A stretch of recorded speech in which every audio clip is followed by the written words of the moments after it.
Hey, hello everyone. Right, so I'm still trying to monitor my bandwidth because I know recently in my previous streams I had some latency issues. I think now it seems to be quite okay. OBS, the status is green, there doesn't seem to be any dropouts, so I think I will just make do with this current setup now. Yeah, by the way, now I'm not in a very good Wi-Fi location, so that's why I'm on mobile data now. Alright, so let's just begin. Hello everybody and welcome back.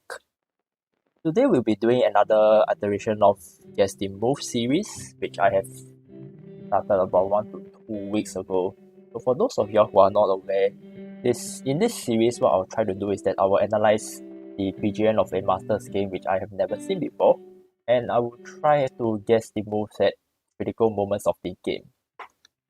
The game that we are going to look at today is between Mark Taimanov and Robert James Fischer from the Candidates Tournament 1971. Now, those of you who know chess history, you would be aware of the historic championship match between Fischer and Spassky in 1972, and if you all dig a bit deeper, you would also know of how Fischer just stormed his way into the World Chess Championship by dominating the 1971 Candidates Tournament. Like, he won Taimanov 6-0 in the first round. He also won Ben Larsen 6-0, and then he almost did the same to Tigran Petrosian. Yeah. Now, there are a couple of very well-known games from this series of matches, right? And I've gone through one of them in great detail. That's Game 5 between Taimanov and Fischer. That's a very nice... sorry, this is Game 4. Game 4 where there was this very nice display of Good Bishop versus Bad Knight by Robert James Fischer. But I think not a lot of people would know about the earlier games, especially this game number 1 between Fischer and Taimanov. And I've never analysed it before, and that's why I am going to look at it today. So yeah, before I go in, just do let me know, give a shout out in the chat if there's any latency issues, or if the background music is a little bit too loud. Yeah. But yeah, if there's nothing else, then I shall get into the game now. Yeah, so over here Fischer is taking the black pieces. I don't know the exact move played. I only know that this game lasts about 40 moves, and obviously Fischer won. Right, he won all 6 games against Taimanov. So let's take a look. D4 on knight f6 in the defense, and okay, we have the King's Indian, very standard opening, and I think all this is just very standard. With e5, does he push? Okay, if he pushes, this becomes the Petrosian variation with bishop to g5. Castles.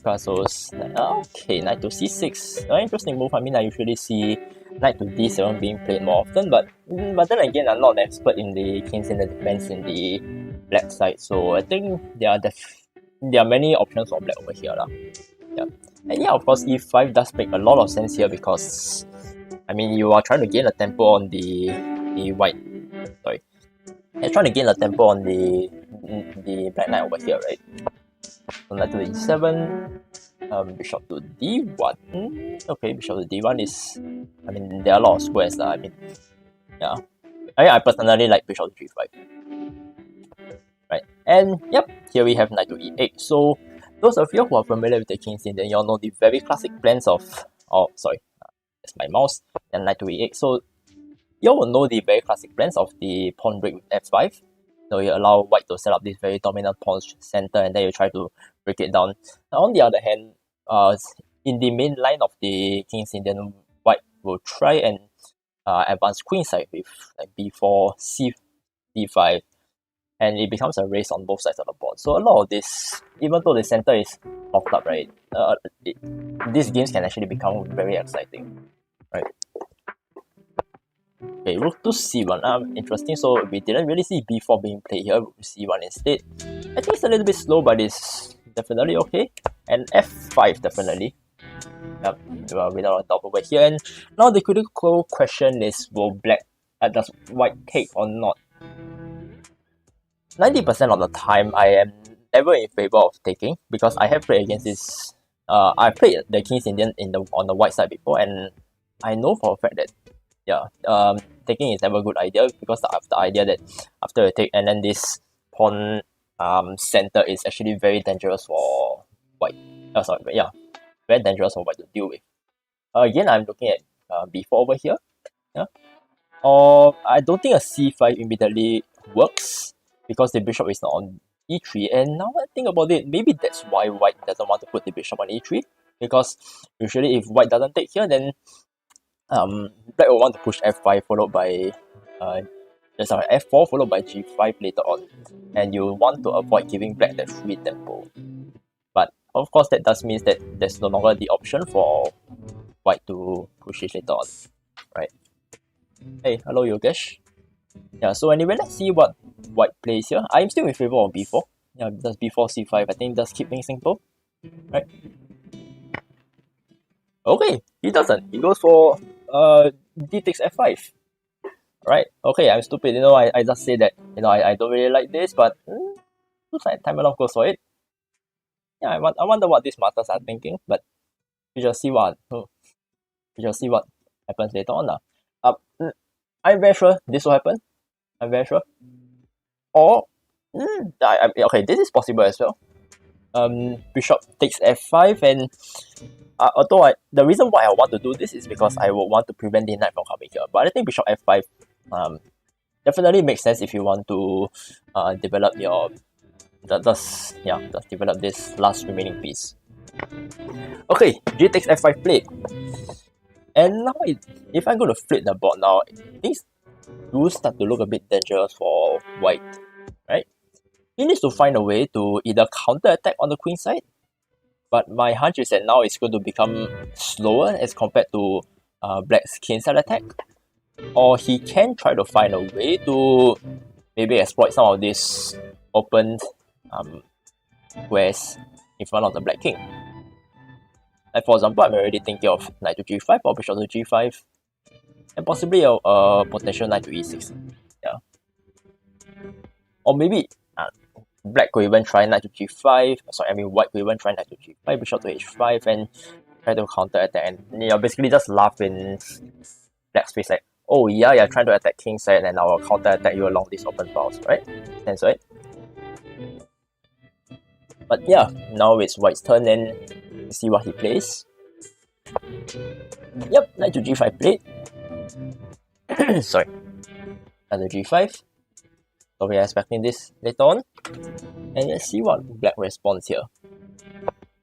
h6. Yes, that's very natural. I think if you don't do this, then bishop to h5 is coming up, and things will get a bit dicey for black here. So of course you're going to have to retreat, right? Oh, you don't. You plunge straight to knight f6. This is very risky. You know why? Because here's the thing. You take.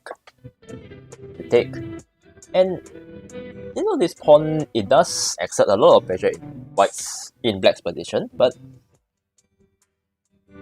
there's not a lot of support. Like, how is white going to support it? If black can do something like knight to g6, into e7, and then you just snap it off, right? Well, we shall see whether Fischer takes the bait or not. Yep. B takes, pawn takes, and now I'm thinking knight to g6 might be played. If I'm a sane person, knight to g6, into e7, knight to f6, and then once you snap off this pawn, you just continue on with your push down the king side. Queen to c1. Queen to c8. Okay, that's another way to attack the pawn, and to be fair, that's actually faster. And now, how does white fall to this pawn? Or is it worth it? Maybe white can exploit the tempo wasted by black in winning this pawn to try and get some counterplay. For example, again, b5, c5 is the automatic move over here. I think bishop to f3 trying to exert some pressure doesn't really work because of I can just push the pawn and then your bishop is like useless, right? Or maybe knight to b. Okay, knight to b5 and c6, and this pawn isn't. Yeah, actually there's not a lot of good squares for white pieces, right? Because really the threat of any of these pawns pushing might be quite tricky. Yeah. Yeah, Yogesh is suggesting f4 over here, so f4. My first instinct is of course to push. And then I'm not sure if there's a outpost over here. I don't think there is. Right? Although of course that does close the king side, and now it's a lot harder for black to attack on that wing. Mainly because there's no pawn break over here. So maybe f4, e5. Sorry, f4, e4, and then b4, c5 can continue. I mean, now white has the time to go for the queen side attack. So yeah, that might be possible. Let's see what white plays now. Queen to b3. Okay, the idea is that if I take now, we are going to chop off this piece, right?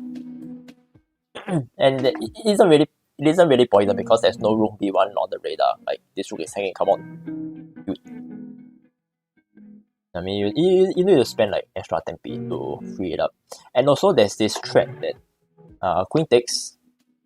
One day, I mean, I just realized this. One day white can actually play c5, and then black is quite exposed along this diagonal over here. So I mean, you are at the risk of losing the queen if you just let it sit on e6. Okay, Fischer doesn't go for the pawn immediately. He knows that it's going to fall anytime soon, and he goes for c6. First of all, yes, you stop any potential knight sorties. And secondly, if white tries to push c5 now, I can go for e5. I mean, c5, the idea is that you're trying to hold on to this pawn. Yeah, black just pushes d5, and the pawn is falling.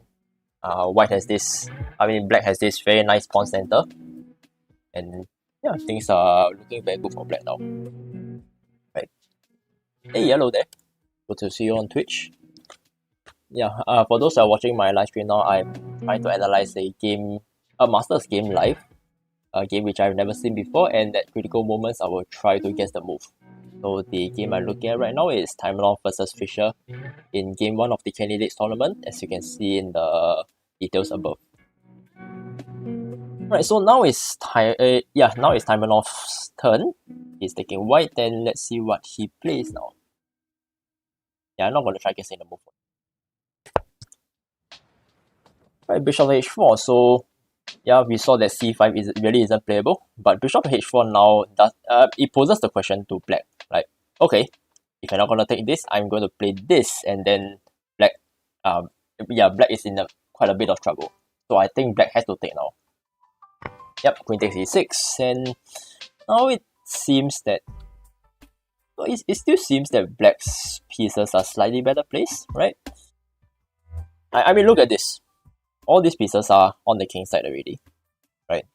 All you need to do is to tuck your king away with king h8, or maybe play knight to f6, rook to g1, get your last piece into action, double along this file, and I think black has a very clear plan ahead of him. On the other hand, if you look at white, his pieces aren't exactly that well placed, right? I mean, first of all, yes, you have the bishop pair, but the position is close. You don't really make full use of this bishop pair. Yeah, this queen is staring down here, and this bishop is like on the other side of the board. I mean, if you want this queen to jump over and reinforce the king side, it's really not that easy. You need to get this knight out of the way first, and the queen comes over. Maybe the rook lives and goes over, but I think it requires a significant bit of untangling on white side. Yeah. Yeah, and already here, I think I'm liking black's position a lot more, simply because of the position of the pieces. I mean, yeah, I mean, you can take the free pawn here, right? And I'll just play knight f6, threaten this, and just continue on with my plan. And after the queen takes this pawn, it's just super off center. It's very hard for this queen to take part in any defense when black goes for the king side attack. Yeah, Taimanov goes for the poison pawn now. Queen takes b7. Seems like he's really posing Fischer the challenge over here. He says, okay, I'm winning the pawn. Now, let's see what you're going to come up with. And what does Fischer come up with? Will it be knight to f6, as I have guessed? Will it be something else? Yep, knight to f6 played here. Bishop must retreat, either that or you push a pawn, so that's a little bit embarrassing for white. Yes, the bishop retreats, and now I'm guessing king to h. King to h8 is a respectable move over here.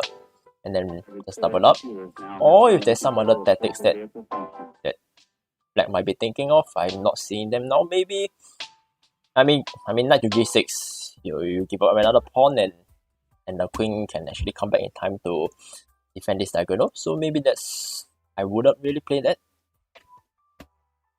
Well, let's see. Rook to b7. Sorry, rook to b8. Okay.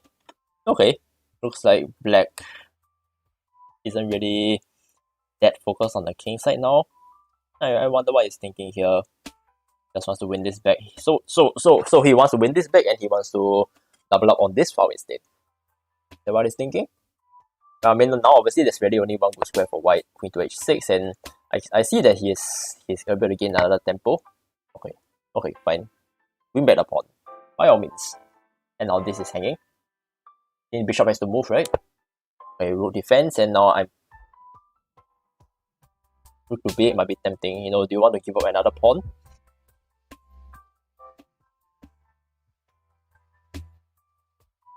I don't think that's worth it though. I mean, here's the thing. Yeah, you get the queen off center. But it gets quickly now it can very quickly come back. And there really isn't much that black can actually do on this file, right? Like most of these critical squares here are covered. And the rook covers all this. And the knight covers here. And yeah, I'm not so sure whether black will want to go for a plan of going down the open b file. Hey, hello, Jungyang. Yeah, anyway, this looks like my OBS the latency is still okay lah. So I think I'm happy. No connection issues. Yeah, but I really don't know whether black will want to go for a b4 operation. It doesn't look that promising to me. Let's see what Fischer has in mind over here. What's his next move? I like that. It's just a very simple e5. This reminds me of Petrosian's play, right? Just ramming your pawns down the center, getting the very nice pawn center and just rolling it down. And also you're cramping up this position, so now these bishops really start looking a bit dumb, right? Like, where's this bishop gonna go? There's no good squares. This bishop also doesn't really have much good squares, and it's being pressured. His rooks are being tied down. So it looks like Fischer is just slowly improving the position. Right, queen to h3 by white, very reasonable. You're just trying to drive off the attacker, trying to reconsolidate your pieces. Let's see what black plays over here. Rook to b7, rolling it back, and now rook to b8 is being threatened. And now bishop to f4, so yeah, that's really the only other good square that black has, that white has, right? And of course you're threatening this. I'll be very interested to see how black is going to defend that. We have 3 pieces attacking it. Can you do it up all together and go for some attack? My answer is I don't think so, because the rook will capture with an indirect attack on the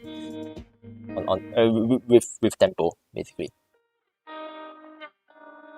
Now let's see what black plays here. e5. Yeah, I love this. Instead of like passive defense, you just go straight and counter attack. Now, let's try to calculate. What happens after all the dust settles, after all these recaptures? Let's say takes. My first instinct is okay, either knight takes or pawn takes. I'm thinking knight takes. I'm thinking pawn takes just to maintain the integrity of this pawn center, so that you also have the option of playing pawn to d4 later on, right? So let's say pawn takes. I don't think yeah, white cannot take, right? He has to play something else, maybe come here and try and hold the position. On the other hand, let's say knight takes. This is appealing as well because you are trying to activate the rest of your pieces. Like this knight hasn't been doing much throughout most of the game. So that is definitely quite playable as well. Yeah, hello Robert, good to see you back. Yeah, so yeah, knight takes is tempting as well, but I think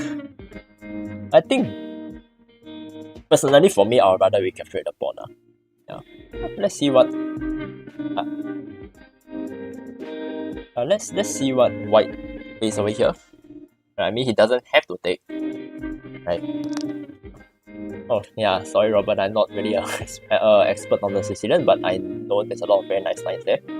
Yeah, I've definitely heard of the Taimanov variation, and yes, he is a strong player. And you know, speaking of which, since we said that Taimanov is a strong player, he might not actually take this, but if he doesn't, let's say he plays something else like Bishop. He could play this as well, but then okay, you temporarily stop this.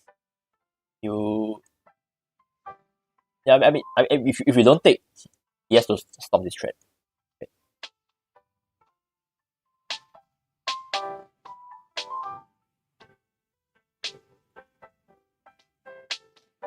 Yeah, I think bishop to e3. I mean, it's a painful move, but it's got to be played, right? Well, he takes, captures. Alright, right. He's really asking. Seems like they're asking for trouble now. Really just blowing up the center of the board. So another question: pawn takes or knight takes? My preference is pawn. Yep, pawn takes, and now e5. He's going to prepare e5 very soon. Possibly knight to c6 and then e5, and maybe something like this. Black. I mean, of course, white isn't going to just sit back and watch himself die, right? He's going to create some counterplay. I mean, this is, of course, the main threat here is the c7, right? And then forking the queen and the rook at the same time. So again, should black respond to it, or should we just completely ignore it? I mean, already here, I'm thinking, let's see, is white completely lost here? I definitely love black's position. Yeah, I definitely love black's position. I won't conclude so early that white is completely lost, right? But yeah, you think there could be some wacky ideas that Fischer could be thinking of, like knight to c6? Just give me up the exchange. Nah, my instinct tells me it would work. So d7 takes, e5. No. That is too risky,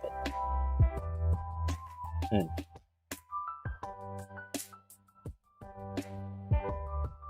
Or if, let's say, okay, what's happening?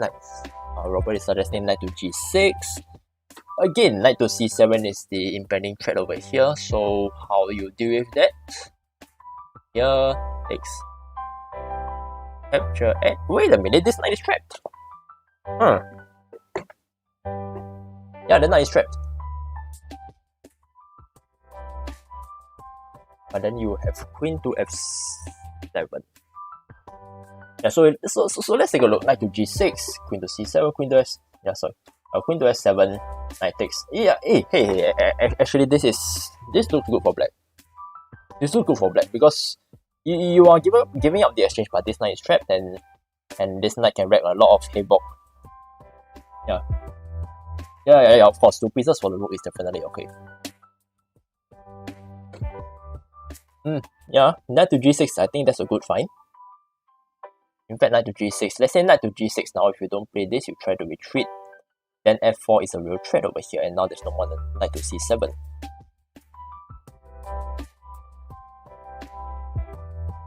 Yeah, that's a good find.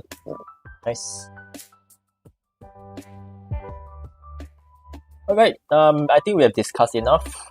I think knight to g6 was an interesting find. It was a good one, and let's see what Fischer goes for over here to respond to this knight to c7 threat. Wow, knight to g6. Yeah, congratulations, Robert. You just guessed the move correctly. And now, my thinking for white is that now that we have established that this knight to c7 won't be so effective, what other moves are there? Like bishop to c7? But that doesn't achieve anything. Bishop to d6. That might be playable, but again, it doesn't achieve anything. So here's the problem. Right, if you retreat along any of these diagonals, I think f4 is coming. Right, f4 is coming, and black definitely has a very advantageous position over here. On the other hand, I really don't see what white can achieve over here. Like, maybe you might want to keep the bishop on this diagonal because you also want to keep open the chance of getting rook c7 or knight to c7, possibly rook c7. Yeah, we'll see what Taimanov has decided. I mean, g3 is an option also, but I think that's just bleh. Knight to d5. Huh. Yeah, makes sense. And now, wait a minute. Don't you just lose the piece?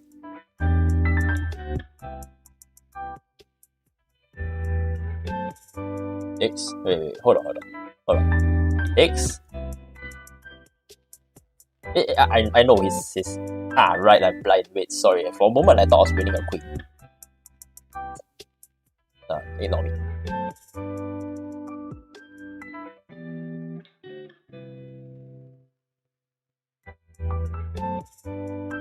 Okay, yeah, there's no way for me to like create some form of counter attack for black.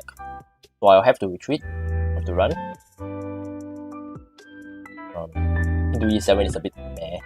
Like, yeah, I mean, white will be very happy to trade, and you get rid of your off-center queen. So I don't think black will want that. Possibly queen to f7, you drop this pawn, and let's say here, they can, black has nothing.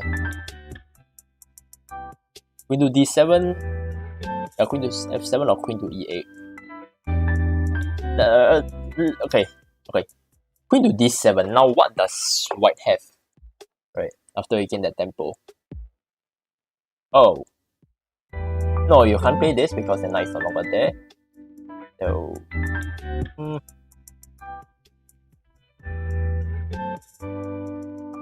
I think white will just pursue a very simple strategy of like just doubling here and going for the c file. I mean, he's just by virtue of that one tempo, he gets a much better position to fight for the c file, right?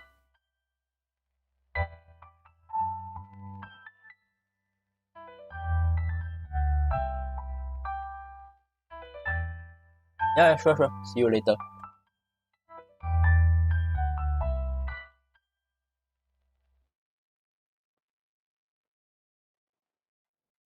Yeah, but I can't see any other virtue. Like, let's say you go here, you give up this f pawn.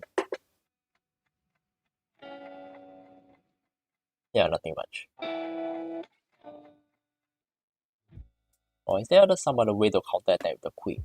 And I'm not seeing. Okay, maybe here? Takes. You have some pressure here. Maybe this might be. What am I even thinking? Wait, you can't. He can't take. He can't take because of this. Right. Oh, hello Andrew. Good to see you. So yeah, actually queen to f7 is playable. And queen to f7, now he needs to deal with the threat of this hanging bishop. He's got to go back. Go up again. I'm liking the d6 idea, or even bishop d6 or bishop e7, just to maintain the pressure on the c7 square, right? Okay, Andrew is suggesting some really weird line, like let's say queen to f7, knight takes f. Okay, let's say here knight takes f5, knight takes f4. Okay, of course he will take on e2 with check, so I don't think he's going to allow that. So I mean, after the queen moves, the bishop has to run. That is for sure, right? But yeah, I still think white is it's definitely in quite a bit of trouble here, right? Yeah, I've been discussing too long on this queen move. I think we should move on.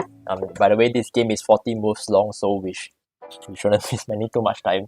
So let's move on and see what black has over here. Queen to d7.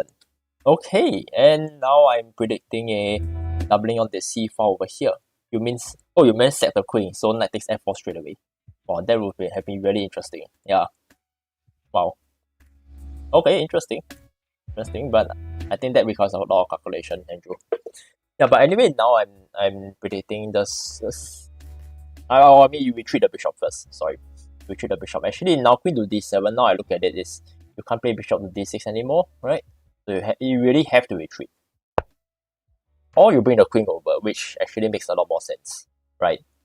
So now bishop to h6 is threatened, and I think black will have to take. You will get rid of the bishop there, and you maintain this pawn center, right?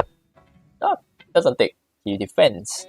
Looks like black wants to maintain the pieces on the board to ensure that the attack is still strong enough, right? But now it's not so clear that white is a lot better, because the queen has managed to come back from its. So it took a very nice tour, like queen takes b7, queen to h6, queen to h3, and then queen to a3, and then now it comes back just in time to defend the king side if black has any thoughts of attacking along that way. Let's see what white plays here. h3. Okay, that makes sense. Right, so stopping this on maybe possibly even counter-attacking with b5, but that of course comes at the risk of exposing the king, so you got to calculate if you play that. What does black play here? By the way, I'm trying to move a bit faster now because I spent a bit too much time on this queen move. Right? Rook to f1. Okay. So black hasn't given up his ideas of attacking king side. And now bishop to a6, rook.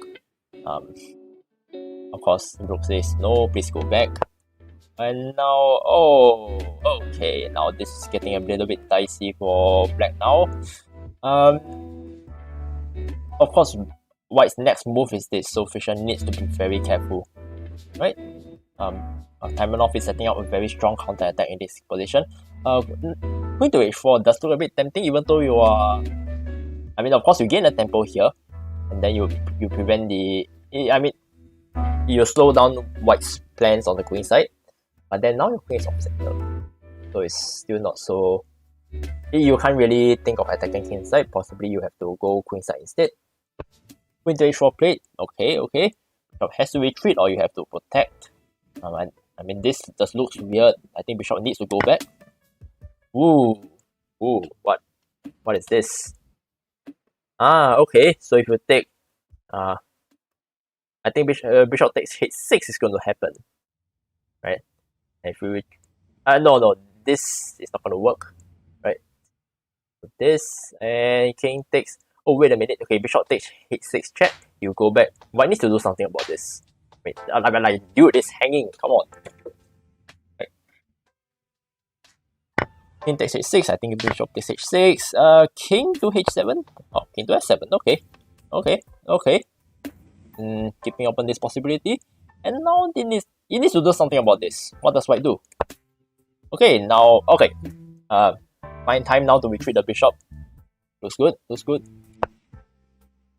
And now black counter attacks. So he says, okay, you give up the exchange to open my king side, but what are you gonna do? My knights are still here defending. You still need to push pawns, right? And now Fischer is going to counter attack. It's a bit strange, right? Like normally in these King's Indian positions, you will be thinking that black usually attacks king side, white tries to counter attack queen side, and actually white did sort of make a breakthrough on the queen side, but somehow the positions got reversed, and now we have this queen side attack going on by black, inside attack by white. Okay, you know, weird things happen in chess. Ooh, knight takes f4, about time that happened. Now e5 isn't a possibility, so I'm predicting this has to be played. But if that is played, you need to be very careful because that allows this, and the king is exposed. Now that allows this, and after you take, this king is really very dangerously exposed. But let's see how Fischer solves the problems over here. Okay, he trades on one pair of rooks. And now I'm guessing Taimanov takes. Okay, fine. Fair enough, because if you leave it there, you have to bring in other defenders to defend it, which is not so nice. You want to trade on your own terms. Rook takes, king goes there, and the king does look really safe over here, right? I mean, these knights, they can't really... I don't see a way for them to attack. I mean, the bishops cover most of these squares. The other way for black to invade has to be using the queen. Maybe here and then here. Yeah. But we'll see what does black think of. Okay, so black knows that there's no future over here. He has to go back, get a tempo here, and possibly relocate the queen to the king side to continue the attack. Right. Of course, knight retreats. Check. Oh, sorry. Wrong button. And I'm guessing this to try and release some... No, sorry, that hangs a piece straight away. So that doesn't happen. G3... G3 might be playable, but that really weakens the square over here. But I think that also gives some more shelter for the king. Actually, yeah, that's really the only... Actually, yeah, that's the only square that... the only move that white can play, right? G3, yep. And now it looks like both sides are... black is trying to use this queen to try and find some weaknesses in white's camp. But it's not so easy, right? Because these minor pieces do a good job of defending the king side, actually. Even though white is an exchange down, like this light square bishop does do a pretty reasonable job. And yeah, it's not so easy. I mean, the queen covers this. Fischer needs to probe a bit more to try and find all these weaknesses. Right. And meanwhile, white is counter-attacking. White is trying to counter-attack, gain some tempo on this queen. Now this is threatened. You check, by the way. So black needs to calculate carefully. Queen to g6. Oh, okay. Now you're offering the queen trade. And he doesn't take. White takes on a7 instead. And now of course I have the option of no, you can't isolate the pawn because the bishop just goes back. So I wouldn't trade queens here. I'll keep my material on the board. God damn it. Come on, Fischer, stop ruining my mood for me. You're playing all the moves that I'm saying cannot be played. I know. Maybe one of these days I should question my involvement in chess. Now obviously you take back the bishop. I mean, taking back the pawn is really no sense. And now you see, we are in the endgame. White has two pawn islands, and this is an outside pass pawn. He has the bishop pair in a semi-open position. This knight is looking a bit stupid, right? This rook just totally cut it off. On the other hand, what does black have? Black has obviously the exchange, the rook for the knight and the pawn. He has this very nice pawn center. In fact, sooner or later, black king is going to get centralized, and then e5 is coming. So that is going to be definitely going to be one of black's plans, for sure. Yeah. Hello, Jay. Knight to e7 definitely is, it's playable as well. So you're probably thinking on knight to f5 and then just roll the pawns forward. And in fact here, right, even though white has the outside pass pawn, I think black still looks like they are in better shape because, well, first of all, this pawn is not going to be so easy to defend. I mean, you just need to play this and that's it. yeah, the pawn falls. Secondly, this knight really doesn't have much where to go. You need to spend a bit of tempo trying to move it back, and then black can just pick up this pawn and then think of that very clear plan of advancing these central pawns, right? So yeah, I think that black has a very clear plan here. He has quite obvious weaknesses to attack, namely this pawn over here, and also the obvious plan of going forward. On the other hand, I think white doesn't really have much concrete plans to play for. I mean, the only thing that can save him here is really this outside pass pawn, but it's going to get snapped up very soon. It's not easy for white to defend it, if it's even possible at all. So let's see what Fischer plays over here. Okay, none of the moves that were suggested were played. Instead, we see this on the board. To E8, I wonder what they are thinking. So now where does this bishop go? Oh, sorry. Wait. What? Taimanov resigns. Why resigns here? What? Why? Okay, what's the problem? So let's say you play here. Oh, wait. There's this, and you come in, you check. And it's mate! Oh, my goodness. Right. Interesting. That's very interesting. Is that the only reason why? Let's say if the white bishop moves somewhere else. You go here, you just snap it up. Okay, good night. And then after that, this is just good night for white. Right. Let's say, okay, let's say here, and I can still play this. I can still play this with the threat. That's it. Game over. Yeah, it's still made. Because the knight, when it lands here, it covers this square as well. Wow, okay. Wow, that's a very interesting find. Very nice find by Fischer, actually. The idea of getting the knights in. Oh, interesting. Yep. Yeah, and that's it, I've opened up the moves now, and that's it. 40 moves, Taimanov resigns. And I can see why, this endgame really is not easy for white to defend, and especially after this move, it's just game over. Because the moment the bishop goes, this is just crushing. It's really very interesting because you see how normally as amateurs we're all inclined to think that the side that has the bishop pair and the outside pass pawn, those are imbalances in your favor, right?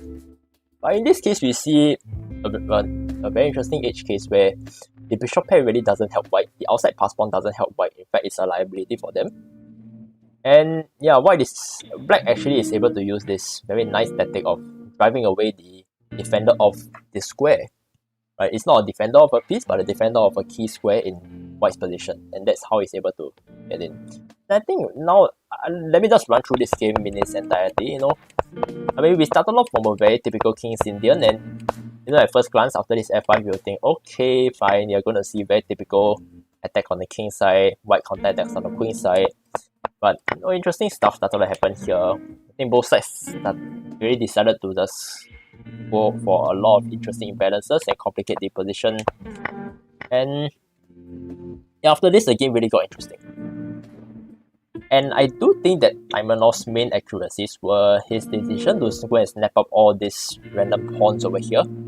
And that really caused him to lose a lot of crucial tempo. Right? Let's say after this, right, after knight to f6, bishop to retreats, and this, right, you notice how black already has mobilized this very nice pawn center. The black's pieces are pretty well coordinated to attack the key weaknesses in white's positions, and after just the very simple act of advancing the pawns, I mean, yeah, true, white had quite a bit of counterplay in the queen side, but I think that was very quickly rebuffed.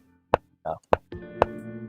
Let's just run through this game for the rest of its entirety, and I don't know, man. I don't know what was the reasoning behind this, and what was wrong with this, but maybe I'll look at the annotations if I can get an annotated version of this BGN. Right. But I think after here, after all the dust settled, after all these trades. And then, yep, and yeah, after this, we came to the conclusion that white definitely was worse off. Black has the better endgame here, despite white having the bishop pair and the outside pass pawns. And this very nice tactical fight by Fischer. I think that's really what sealed the game for him. Right? Alright, so that's it for today. And we have just seen a very nice display of by Robert James Fischer in Game 1 of the Candidates Tournament 1971. So for those of you who missed my stream at the start, this is the first game of what was supposed to be a 12-round match between Fischer and Taimanov. Fischer ended up beating Taimanov 6-0, so the games never really went past that.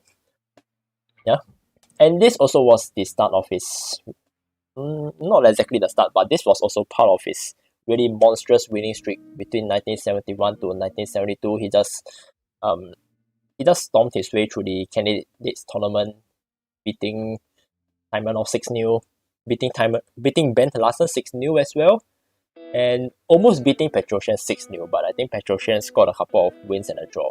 Yeah. And also this paves the way for his eventual victory at the World Chess Championship 1972. I can do a series covering that another day, but yeah, that will be material for another day. In the meantime, thank you very much for watching. If you all want to subscribe to more trashy quality commentary by me, don't forget to like, comment and subscribe to my various social media channels. You can see them on my page above. Yeah, thank you very much for watching, and see you another day.